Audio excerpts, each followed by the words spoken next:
The title for today's conversation, everyone, is Beat the Summer Heat. Questions and answers, Q&A on hot flashes and night sweats. So that's what we're here to talk about. This event is sponsored by our partners at Kindra, who we feel very lucky to be in partnership with. Our two guests are Hasti Nazem, who is part of the founding team at Kindra. She's a leading product development and education there. Kindra is developing innovative estrogen-free solutions that target the top pain points of the 34 plus symptoms of menopause, which is always a fun list to go over.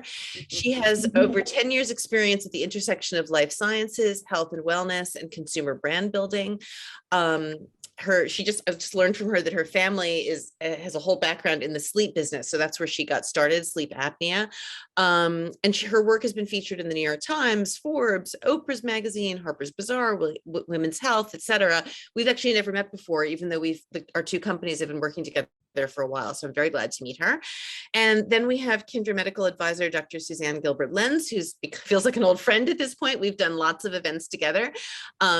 Suzanne has an upcoming book called The Menopause Boot Camp, which I'm going to put in the chat, which I have not read yet, but I'm super excited to read because I've been following her work for a number of years now. She is based in Southern California. I have a bio in front of me, but I kind of know it at this point. So she's a gynecologist. She's also a specialist in Ayurvedic health. She has graduated from California College of Ayurveda as a clinical Ayurvedic specialist. So she kind of is very well informed in natural solutions and Western medicine, and kind of that's her thing. And so we're here to talk about hot flashes. So welcome, ladies. Nice to see you guys. And I'm pulling up, I have the panelists, the attendees up. So attendees, you guys are welcome to raise your hand, or easiest probably is write questions in the chat, and I will definitely get to them. So I think the first and most obvious question, my understanding is that medical science doesn't really understand what hot flashes are. So can you guys tell us what hot flashes are to the best of your knowledge? I mean, basically there is something in our brains called the thermoregulatory center.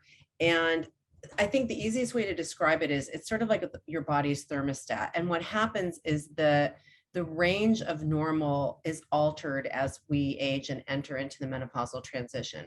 And so it's easier to be outside of that normal range. And this seems to be what sets off the hot flash. Now, why does this happen? And why? I don't think we know. I don't think we don't really know. I mean, men actually do experience some hot flashes under certain circumstances that can be hormonally mediated, but it's not anything like what we go through physiologically. And this is pre-programmed, but the function of it is unknown, uncertain. So what would you say is the percentage of women who go through them? I'd say, I mean, the numbers are all over the place, but I would say probably like 85% conservatively. Really high. And then typically, because I am on HRT now, so I've had terrible hot flashes. I had about 3 or 4 years of really bad hot flashes, finally went on HRT. So I'm generally not having them now, although I do sometimes. I'm on a pretty low dose estradiol, so sometimes they come. But it occurs to me that when I go off HRT, which I will do in the next 5 years, presumably they will come back, right? Do people have them till the end of that's we're not going to know till you're there. I think when people come off of their hormones too rapidly or too early, they're very likely to return to the state that they were in previously. But if you've been on long enough, you may see, there he is, honey. I signed in as you by accident. Okay. Sorry. We saw your body. He doesn't care. He does not care at all. That's fine. Not at all. Sorry, that was distracting. But the reality is that for people who are on for a period of time, and again, this is also individualized, they won't necessarily go back to the hot flashes. One of the things that I do for my patients who are on hormone therapy is I don't suddenly pull them off of it. I try to sort of wean them down to diminish that risk. But here's the thing. When you see all these listicles out there and these stats, half of them is echo chamber, who knows where they're coming from. But this idea that I saw somewhere quoted like 6 to 24 months on average, that's not true. And the data actually is very clear now that women on average will experience 7 to 10 years of hot flashes. And people can be done with menopause completely and feeling great in every other way and continue to have hot flashes. Right. But as we age, most of us will stop having them on a regular basis. There's like a maybe 10% will continue to have will them. continue. So it Yeah. is kind of like it's a peak menopausal Yeah. symptom. And I think I mean, as you say, it's very individual. Like mine didn't get bad until 3 years after my last period. So Yeah. it was all kind of manageable. And my gynecologist was like, you should go on hormones. And I was like, I don't need to. And then they got very, very bad, so bad that I couldn't sleep, which kind of goes to Hasti's, your specialty. Like I was waking up and I guess we should ask the question, is there a difference between hot flashes and night sweats? Like they kind of seem like the same thing.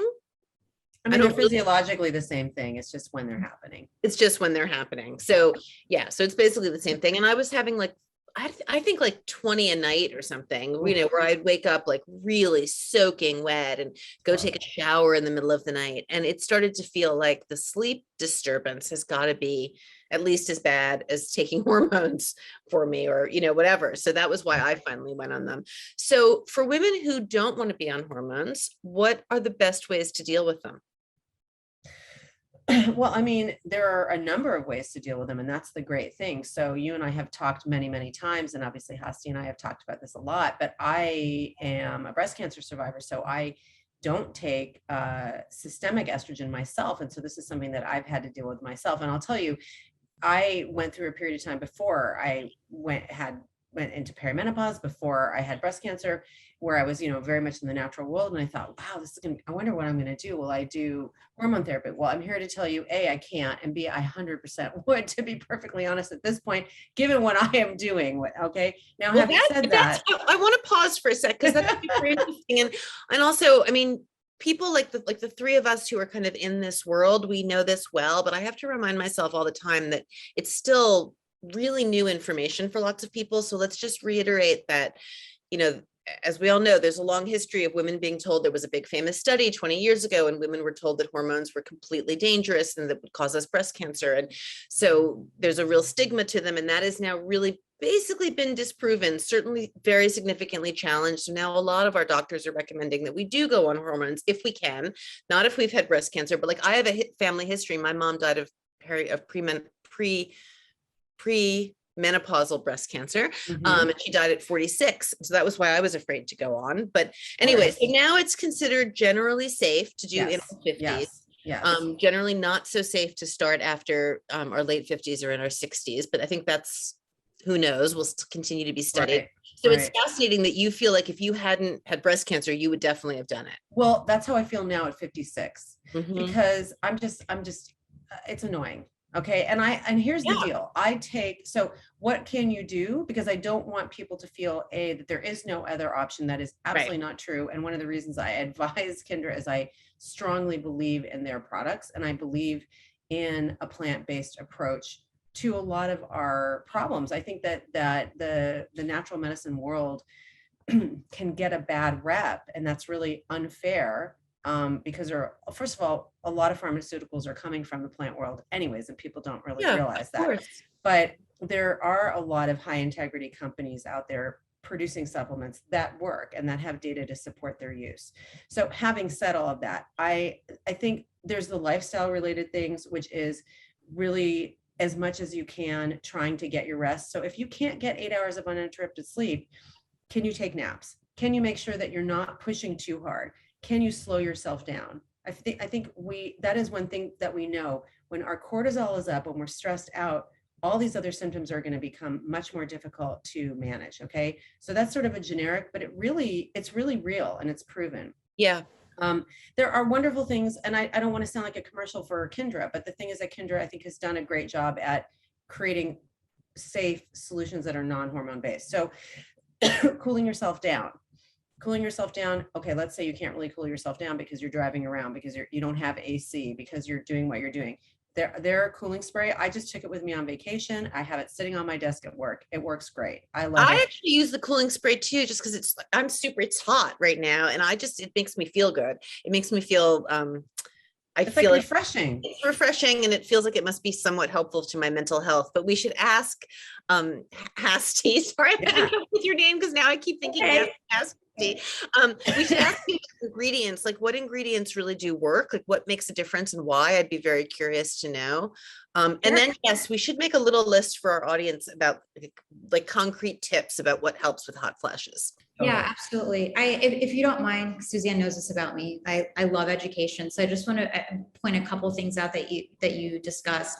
I'm just in the middle of drafting a brief for our website. That study that you referred to, the WHI study, one of the things I like to point out is that the average age of the women in that study was over 60. So that's one of the indicators of why they made such a conclusive statement across peri and postmenopause when they should not have.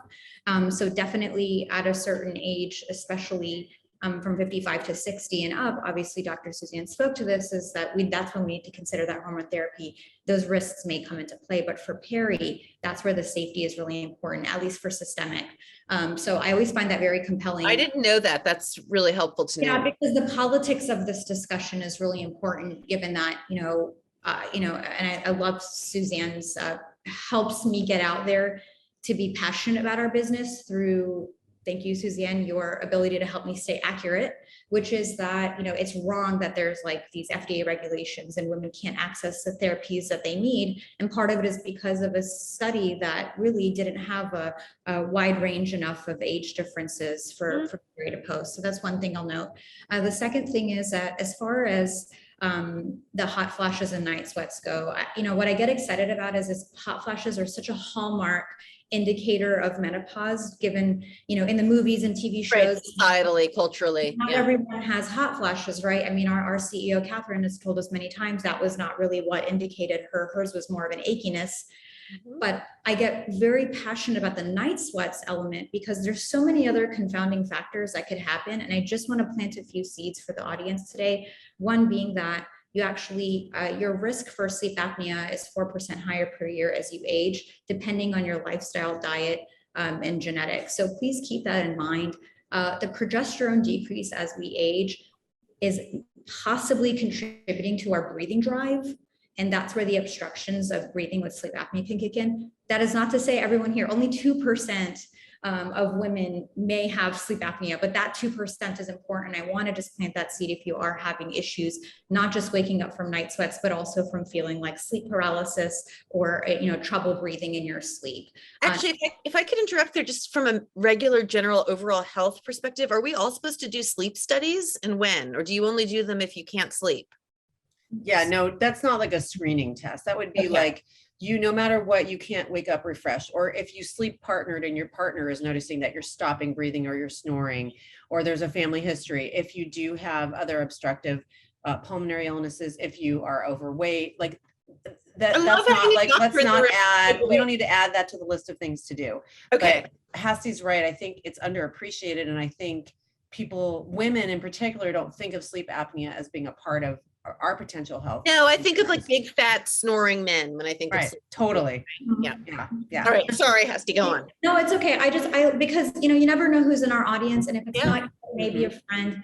And another interesting component about how the night sweats may have more contributing factors than how you experience the hot flashes is that, we talked about cortisol and melatonin. So when the estrogen decline is occurring as we age, it's confusing when cortisol and melatonin should be naturally released. We wake up in the morning, we should have a higher cortisol. As the day continues, the melatonin should be able to kick in. We have an entire system in our brain that's supposed to tell us when to do that. When we're on our iPhones and blue light is on all night, we're streaming TV, we have laptops in our beds, that blue light is actually confusing the gland in your brain that is telling it to release melatonin or not. So when we talk about ingredients, this is why in our sleep formulation and our sleep supplement, we have a really low dose, 2 milligrams of melatonin. And that's because you actually may be, as we age, especially for postmenopausal women, that cortisol is higher than it should be in the evening. Especially if you're experiencing chronic stress. I was about to say stress, which so many of us are. Right. So I'll call out, and I always do this. I always counteract any of my own arguments as well. We like to be unbiased at Kindra, which is, if you do get on a melatonin or use our supplement, just make sure you pay attention to what other medications you may be on. please, share with your physician that you are adding a supplement if you are under care for other conditions like blood pressure or cholesterol issues. And part of that is because your progesterone levels may actually impact whether you respond well to melatonin. So you may have heard some women saying, myself included, melatonin gives me nightmares. So yeah, there's no proven point here, but it may indicate that my endogenous or naturally occurring melatonin is actually fine. And that's not really what I need. I see. Adding it is not helping you. It's too much. It's doing something. Yeah. So is it possible that it's serotonin maybe? Because serotonin also contributes to our sleep-wake cycle. Estrogen declining can also contribute to how you metabolize serotonin. So this is what I mean by the complexities of the education around our products. And how individual it is. I mean, this is the problem with taking supplements is you don't know, like I now feel like I'm on a regimen that works. So I kind of don't want to mess with it, right? Like because it took me a long time. And I think that's the case for a lot of women. I take magnesium, which I really like. Yes, I do too. I'm a big fan of magnesium for a number of reasons. I mean, we need it as a cofactor for cellular metabolism anyways. And I think people don't always get enough dietary magnesium, but it's great for sort of smooth muscle relaxation. One of the things that I hear and I actually experienced in perimenopause was restless legs. And it really helps. I have not had that, but yeah, it's a lot the of weirdest thing. You hear about it, you're like, restless legs, is that even a thing? Yes, it is a thing. It is the weirdest thing. So, I mean, there's so many different things, and I think there's a lot of solutions out there. And actually, Nina, you said something interesting that I want to pick up on, which is that when you're talking about supplements, you really want to be very careful about individualizing. But that needs to happen when you're talking about pharmaceuticals too, and it doesn't always happen. And I think that's why programs like this are so important, because when people can get some really solid, grounded education and then advocate for themselves, they're gonna and understand that actually a lot of this process is going to be trial and error, and be okay with that, and then find a care team that will partner with them to keep trying and keep trying and keep trying and keep refining. Then they're going to get the best possible outcome. You're so right, because what often happens is we go to doctors, they tell us something, it doesn't really, like the first time I went to my doctor with perimenopause, they gave me trazodone. I didn't want trazodone, and it didn't solve my problem anyway, but I had to keep going back. I had to find another doctor. It took me 2 years to really figure out the right outcome. And hopefully all of our work and education will help it get a little easier for women, but I think it is very individual. And, if evening primrose works for one woman, it's not going to work for the next 15. So how do you figure out who you are on that? Yeah, it's hard. Yeah. Sorry, Hasti, did we interrupt you again? Are you kidding me? I'm like anytime Dr. Suzanne's around, I'm like, please just let Suzanne talk. Oh, that's so funny, because I'm doing the same thing with you.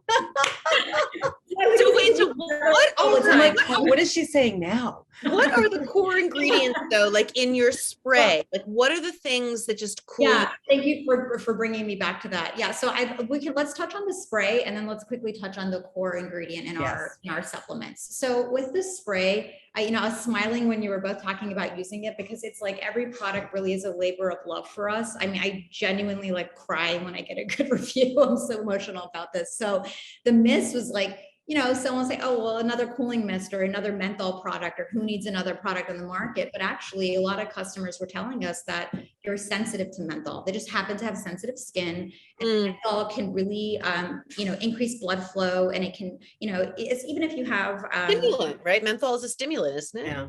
Well, it's not like a harmful ingredient at all. I'm sure there are great, products out there, but not everyone wants to apply menthol several times a day. And in your case, you mentioned 20 night sweats a night. So do you want to apply menthol to your skin 20 times? And the other thing is that it cools pretty well, but it's fast acting, and it's not as it doesn't last as long. It maximizes at about 30 minutes. So I work with our chemist. He's one of the best natural formulators in the country. He worked on the organic and natural products regulations 20 years ago. And actually his mom passed away of cancer. So he's very passionate about working with us on making sure that we have formulations that are an option to be hormone free. And I'm like, I want something that's not menthol, but I really want it to cool the skin and for longer. So it's a class of ingredients called sensates, and they can either warm up your skin or cool your skin. It's actually not changing the temperature of your skin. This ingredient is giving you the perception that your skin is feeling cooler. It takes about 20 minutes to kick in, and it can last at least 2 hours. And the consumer studies that we did for a postmenopausal women experiencing hot flashes and night sweats was phenomenal. The stats are right on our website, right on the hot cooling mist page. So that you can see that, we used it on real women who are really struggling. And it really helped to not only help women fall asleep and stay asleep, but then during the day, we put it in a 2-ounce bottle so that you can kind of take it with you on vacation, like did, or keep it in the car. One of my favorite stories is, a woman who's an ICU nurse and is in 12, 14, 16-hour shifts. And the stress of those shifts, so the stress that you're feeling as a nurse, for example, and then triggering the hot flash, I feel terrible, for someone to experience that. So can you miss your trigger points, the back of your neck, your face, your chest, and kind of just take a few moments, do some deep breathing. If you have time to journal or something where you can just get your thoughts and anxieties out. And we really try to teach these practices, which are stemmed from cognitive behavioral therapy. How do you take actionable rituals with a product so that you can start having your brain associate the hot flash with not anxiety and panic, but maybe feelings of, you know what, this too shall pass. It's going to be okay. I'm going to cool off. It's just a few minutes. And if it's longer than that, what can I do to kind of take a time out? And then, if you're about to hop into a board meeting, you don't always have that option. Is it established that most hot flashes are linked to anxiety and stress? Because I don't remember feeling that way. I would just be really sweaty all of a sudden. No, they're not necessarily, but they can be triggers for people. And they're actually, there's really, if you want to do like a deep dive, it's pretty interesting. There's some interesting data out there. Like some people will have more heart palpitations and a sensation of anxiety with them. Some people, it's really like this organic, like burning from the inside out type of thing.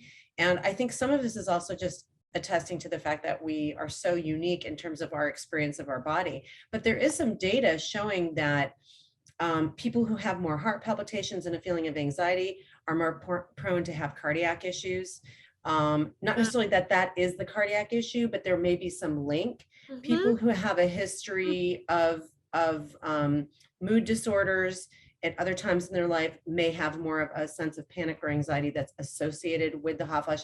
It's pretty interesting stuff, but everybody's not going to feel exactly the same way. And I had a patient in today who was telling me that she's not feeling like she's having a hot flash, but if she wakes up in the middle of the night to go to the bathroom, she has sweat through her clothes. It didn't wake her up, which is crazy to me. So it's just another. So, there's a million different versions of this. Yeah. Are men this variable? Like, it seems like they can't get an erection. Like, I don't know. Do they have as much subtlety? Because it really is complicated how different it is for us. I can't. I don't know. I haven't studied them. I have my N of 1. Yeah. All right. My favorite hot flash remedy was the bed jet. I was telling Hasti before we got on. Do you know the bed jet, Suzanne? Is that the like cooling? It's that crazy under your hair for your sheets. I don't know if it's still in business. I hope they are, because it was pretty awesome. I have to say they are. I think it came up in my Google a couple of weeks ago. I'm glad you brought that up too. One thing that we like to do at Kindra and product development and education is consider the practicality of what we're providing, but also considering price points. Life is expensive for women. Not everyone is, able to get maybe the latest tech gadget or something like that. So one thing that we did for the mist is that we, formulated it to also serve as a toner and kind of your like skincare product as well, because I don't want you to go buy a mist, a toner, a retinol, a face wash. Like, forget it. We already ask women to spend enough money. So right. Not only pitch this as a beauty product or a skincare product, but what I'll say is that it has a clinically studied peptide to support discomfort for sensitive skin and flushing and redness, because I know that can happen during a hot flash or a night sweat, and also happens to have an ingredient that's clinically studied to reduce wrinkles over time. But that's not why I'm here. I'm not in the beauty business. I did that in the past, and that's not why I'm here. Why I did it was cost efficiency. I want you to have one product that you can maybe miss, even if you want to, if you have like a morning hot flashes, can you just kind of incorporate it into your morning skincare? As a toner, that's really awesome. Actually, that's very considerate of you. I really like products that have multiple functions. Yeah. It's like kind of the little shtick that I like to do behind the scenes. And then 2 is, Getting practical and tactical is what I say about sleep. So I'm not menopausal, but I've been a hot sleeper since I was a kid. Very, very hot sleeper. I've thankfully ruled out any medical issues. And so here's a couple of things I always recommend. Number one, if you can help not having a memory foam mattress, that would be great because they trap heat. And when I say I've slept at my mom's house, my dad's house, the guest room, and I very clearly have demonstrated those memory foam mattresses are actually really contributing to the disruption for me in my sleep. That's so interesting. Are those new mattresses like Purple and Casper? Are those memory foam? They're all memory foam, but here's what I'll say: if you can't replace your mattress, that's okay. Right. You invested. This is not hashtag spawn. Like someone from Slumber Cloud, please call me. I've bought all of your products. Slumber Cloud has an amazing cooling mattress pad. So if you already have a mattress and you don't want to go spend the money, obviously, on a new one, then you can throw on that cooling mattress pad. I mean, I think Bed Bath & Beyond has some reasonably priced ones as well. Don't forget your 20% off coupon, but I like Slumber Clouds a lot. I also bought their sheets and their comforter. I mean, I just invested in it because I was suffering, truthfully. Wow. I just want to call out Sydney. For some reason, I can't write in the chat. I don't know why. It's only giving me the option to write to hosts and panelists. So can you write in the chat Slumber Cloud? Because that's interesting. And also the bed. I'm literally going to email them next week and be like, I need a code for my audience because I talk about them so much. But yeah, if you love them, that's great to know. What sheets are you buying? You know, are they breathable linens? Are they breathable cottons? Please pay attention to the duvet that you have, even your pillows, you know, making sure that you're not trapping heat behind your neck because it can really contribute to the discomfort. Another thing is the pajamas you're sleeping in. Obviously, you don't want to sleep in polyester. You want to sleep in bamboo or breathable linen, or you know what, sleep naked, who cares? So just, you know, try to, you know, have those kind of practical things in your toolbox. Yeah. Another thing that I've, you know, personally done is, again, I talked about, and this is what I did for 7 years in sleep wellness. I'm like, you're telling me you can't sleep, but you're watching Netflix until 3 a.m. Right. Blue light melatonin is like, I don't know how to come out of your brain right now. I'm just stuck here behind Netflix. So I have a blue light filter that's adhesive on my laptop. I have on my large monitor, I have a blue light like filter, like from Amazon. It's on my iPhone. It's on everything. Blue light glasses. I mean, yeah, most of my glasses are blue light, although these aren't, but I do have blue light glasses. Yeah. And then as far as how you can, you know, purchase Kindra products, for example, other than the mist. So Pygnogenol is the you know, marketed name of French maritime pine bark extract. It's a mouthful. So for now, we'll just call it Pygnogenol. This is an incredible plant extract that is sourced out of France. Sorry for the noise, it's the street. And we have a really exciting partnership with the scientists behind this particular extract. It's in all 3 of our supplements for a very specific reason. There's 3 controlled clinical trials with over 450 menopausal women showing incredible efficacy across most menopausal symptoms. Not all 34, but at least 10 of them. Yeah, everyone says Pygnogenol is fantastic. Yeah, and one of those factors is that it's supporting blood flow. And so when you want to release the heat from your body, you want the blood flow to be active so that your blood can reach the dermis and it can release heat from your skin. That's one of the core mechanisms of Pygnogenol. And so we have, it's called Focus, but I would recommend taking that in the morning because it's Pygnogenol plus green tea, which is 25 milligrams essentially of caffeine. So about a cup of tea worth, not enough to make you jittery, but enough to kind of make you feel like you can get rid of the brain fog. Our nighttime supplement also has Pygnogenol and the 2 milligrams of melatonin. Although I do have in the pipeline products without melatonin, stay tuned. And then we have our core supplement, which I kind of compare to like your Centrum. It's not meant to replace your Centrum, but you're kind of like, I just have a lot of symptoms. I don't know what to take. What's a healthy supplement? What do I do? So the core also has that. So especially for hot flashes, I know Suzanne, if you want to mention, like, I know, that's helped you a bit in the past. Yes. And you can actually take a quiz on Kindra.com. Tell us all about your experience, but specifically the severity of your symptoms, the duration of your symptoms, and we can recommend a bundle for you because Pygnogenol is technically safe up to 300 milligrams, But each of our capsules is 100 milligrams. So depending on your symptom, 100, do you need 200? Do you need 150? How can we make sure that you're not taking more than you need? But yeah, you want to make sure, I mean, that is the thing with all this, right? You do want to make sure you're reporting to your doctor what you're taking and how much. 100%. And I think you need to say that, and you have to say that. But I will tell you as a doctor that most of your doctors don't know anything about these supplements. Yeah. And so be very, I don't know, buyer beware. You know, I mean, obviously I'm here and I support this product, and I am somebody who's trained in herbal medicine. And you may find, or you may know that your doctor is trained in herbal medicine. But I think if your doctor is like absolutely not, no natural products, you may want to consider whether or not you want to. Oh, Suzanne just froze. A lot of them. Oh, am I there? Okay, now you're back. Yes. I don't want to disrespect my colleagues, but I think we have to be careful with some of this, because a lot of doctors are just like, it's a big no, no matter what. When in fact, the data does exist. They're not the data. It's not groups of people like Women's Health Initiative, for whatever that's worth. You know, it's not 150,000 people, prospective, double blind, 10 years of data.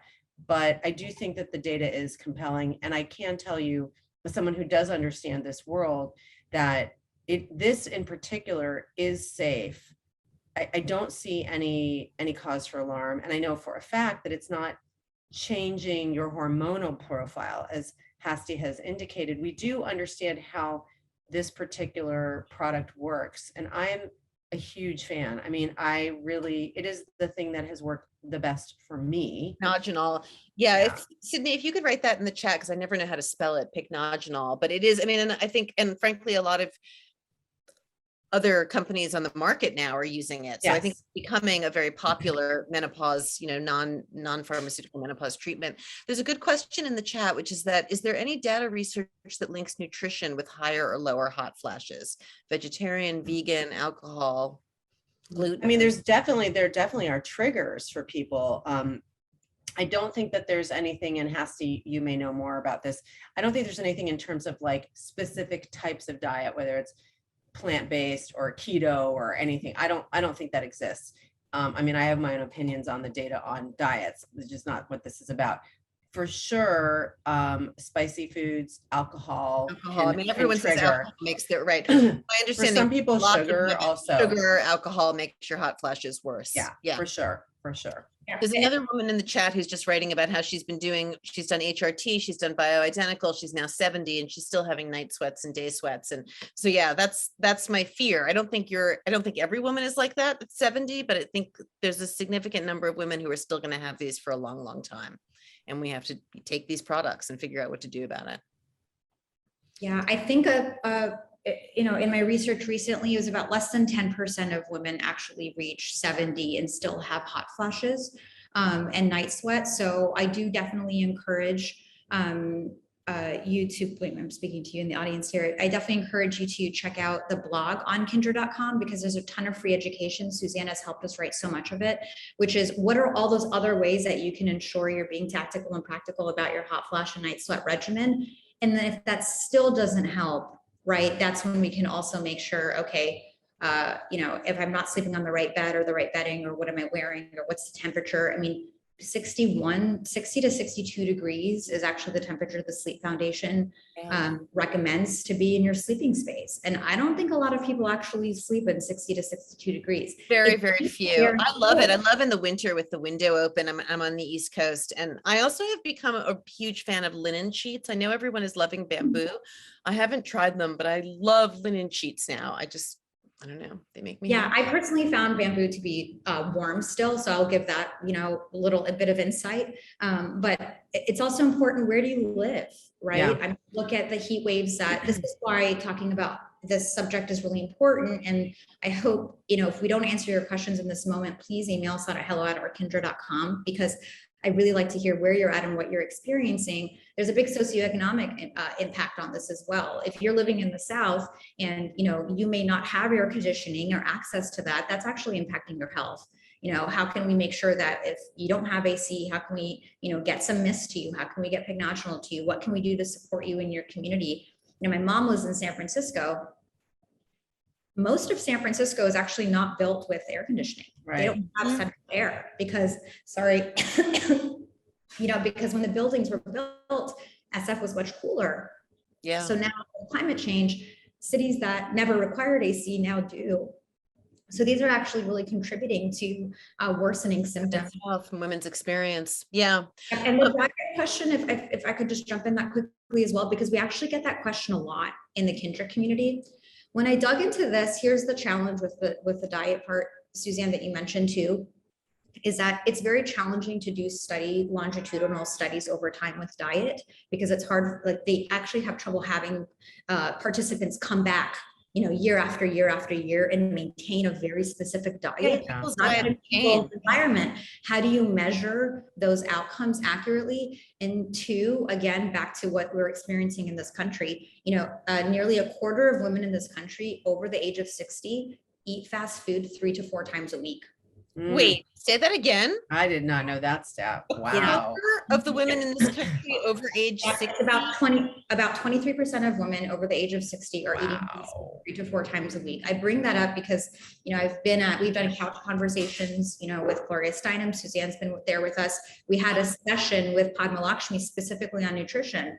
And some women in the room kind of said, well, and truthfully, because that was their experience, well, just, eat more vegetables and eat more fish and all that. I'm like, well, the problem is access, Right. Affordability, and understanding what is actually the best. So from what I've seen so far in the research, while it's not a clear, like, this is what to do, the recommended way to diet, not for weight loss, but for health, the heart health diet is probably your best bet when you're peri or postmenopausal, meaning the Mediterranean diet. Right, less sugar, less fat, less alcohol. Kind of like what you should do anyway for your heart. It's right? just good and healthy, but it's true. Access comes up in a million ways in this conversation, right? The ability to buy all these Kindra products, the ability to have air conditioning and pay energy bills, the ability to have access to even have access to healthcare, let alone negotiate who's going to be your doctor. Right. If you have really crappy healthcare, you maybe have one shot at speaking to a doctor about these symptoms, and chances are they're going to get it wrong. So there's a lot of inequity and problems with our access to good information and good health. And we bring it up because we do a lot of free education, and we are working very hard behind the scenes to try to expand that access for women in our community and those who are not yet in our community.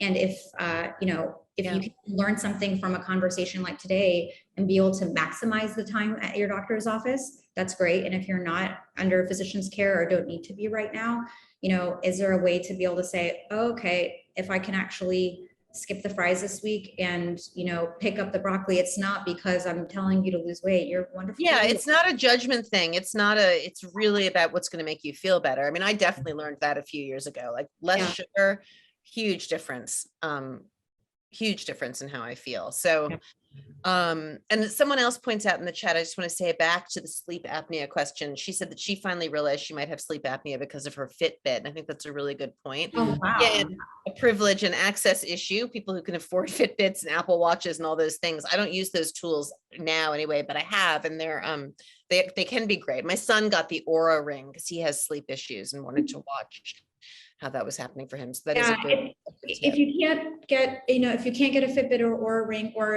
in some cases you sleep alone. I think that's an important note. Not everyone has a bed partner to say, hey, you're snoring, or hey, you woke me up. A lot of people sleeping alone. Who's supposed to tell you? So one of the better indicators is just how do you feel when you wake up? Exactly. Yeah. Do you feel refreshed? Right. Is what people say. If you consistently don't feel refreshed, there's a problem, or could be a problem in any case.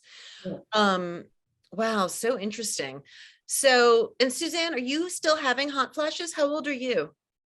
Oh, I'm not done, Nina. I am 56. Yeah, not regularly. I feel like this is it. But I've said that before. Yeah, I'm 56. So all bets are off. And you just use all these things. You use the Kindra products, you try and decrease your sugar and eat a lot of vegetables and wait for the day this is over. I'm gonna have a party. I'm really gonna have a party. Big old. I'm over it. What's your worst symptom? I mean, I feel it depends. I think that my sleep disruption and like now just The sleep disruption is the biggest problem for me, probably. Yeah. And what is the actual, since I have you both here, because I don't really know the answer to this, what is the actual health problem with not getting good sleep? Like what does it screw up everything in your body? Like why is it bad for your health? Yeah, I mean, well, first of all, there's a couple of things here. I mean, this could be a whole seminar in and of itself, and I am no sleep expert, but I think there's a mismatch between probably human physiology and how we actually, our bodies want to sleep, and then like what society demands of us, because there's actually emerging data. I don't know if data is a word. There's definitely some ideas of like, if you look at like developmental or evolutionary biology, like is it really evolutionary that we have two chunks of sleep? The problem, and also if you look at like circadian rhythms and cycles, you know, we don't match ourselves up with the natural cycles. Like otherwise we'd be going to bed at 7:30 or 8 o'clock at night, maybe 9 o'clock in the summer, and up at the crack of dawn. We don't do that. So I do think that plays a big role in a lot of the problems that we have. And I think this idea that we're supposed to get 7 or 8 hours of uninterrupted sleep, I mean, I'm not sure that's accurate.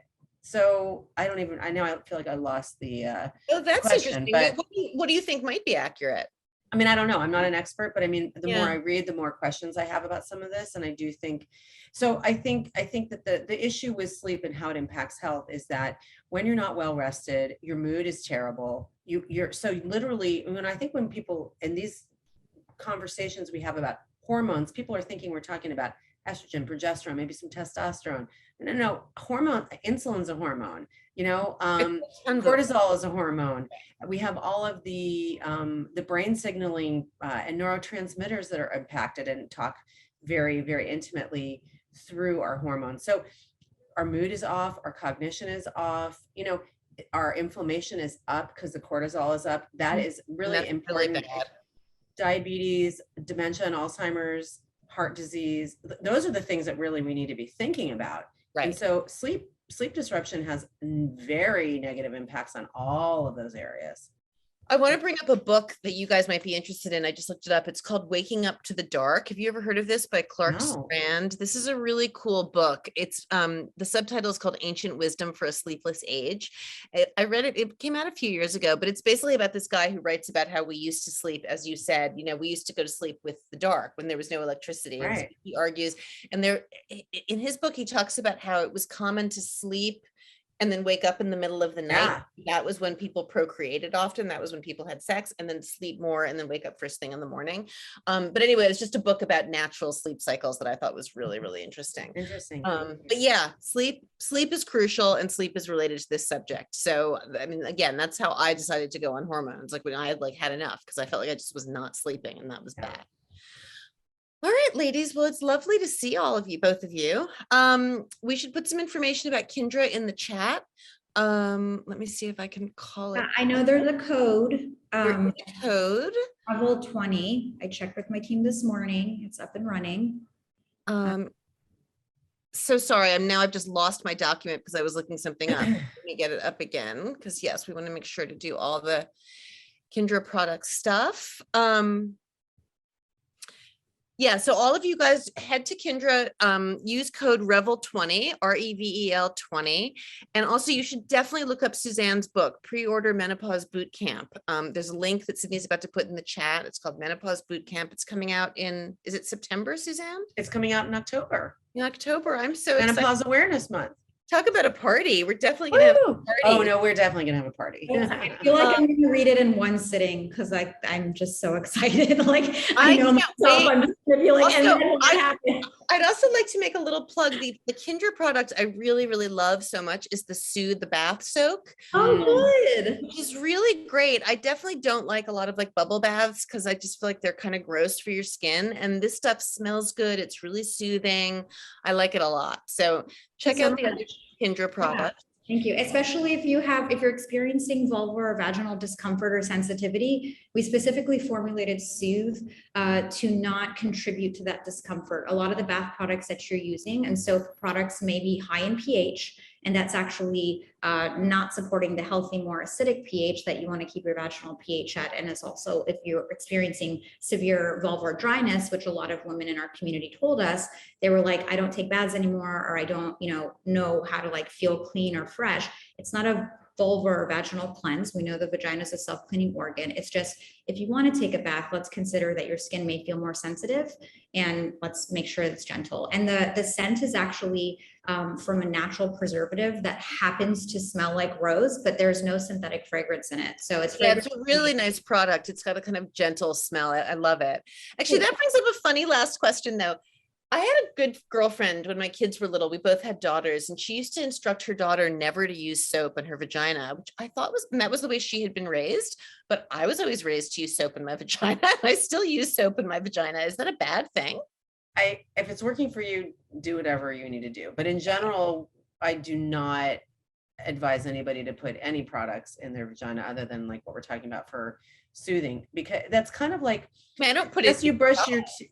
Yeah, but the vulva is okay. But you'll notice as you get older, like you're gonna get more dry, and soap is gonna be drying. So I know that there's like, be clean. I get it, but warm, water, warm washcloth is more than enough.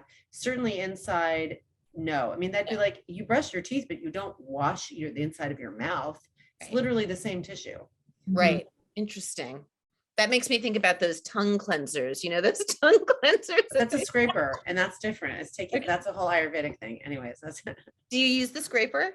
I go in and out. I'm gonna probably start using it. It's sitting right here. I have one that I never use, but I always think it's an interesting concept. Yeah. Okay, well, I could talk to you forever and ask you more questions. Really great to see you both. Everyone, please go check out Kindra's website. They're doing amazing things, and we're very lucky to have companies like Kindra trying to help us at this stage of our life. I really feel like for younger women, we're doing God's work. It's all good. So have a great evening, everyone. Thanks so much, everybody. Have a great night. Bye. Bye-bye.